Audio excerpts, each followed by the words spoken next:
Mucinex comes up again and again in fertility spaces because sometimes it seems to work and women do get pregnant. So let me explain to you why it sometimes can help and why it might not help for you and what to do instead. Hi, I'm Carmen. I help hundreds of women inside my fertility circle move away from negative pregnancy tests and miscarriages.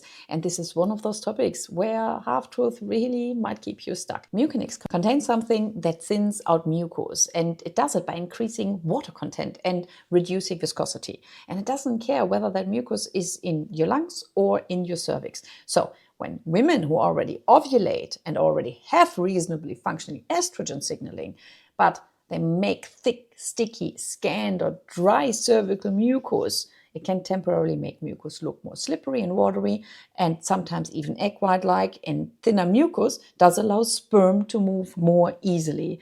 And that's the entire mechanism. There's no magic involved. Now, the problem is the hidden assumption that you think the issue is just your bad mucus, when in reality, cervical mucus is a signal, but not a disease. It sits downstream of estrogen production and delivery, but also liver clearance and bile flow, hydration, electrolytes, zinc status, inflammation, stress hormones, thyroid function, a lot.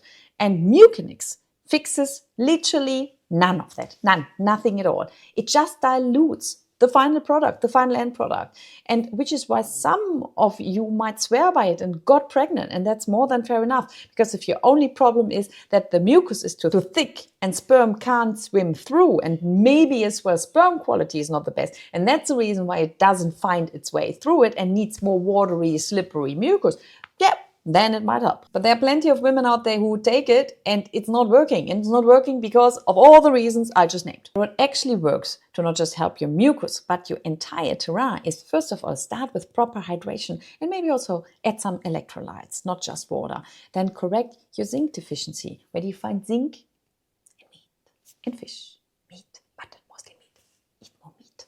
Especially red meat, because it gives you also iron, but also omega-3s and vitamin E, which brings me back to fish. And all of that improves estrogen function and delivery, especially if you're also looking after eating enough protein, fat and carbs from good old whole foods. Reduced inflammation and blood sugar chaos, and voila, all of a sudden we've actually improved your overall fertility and not just mucus.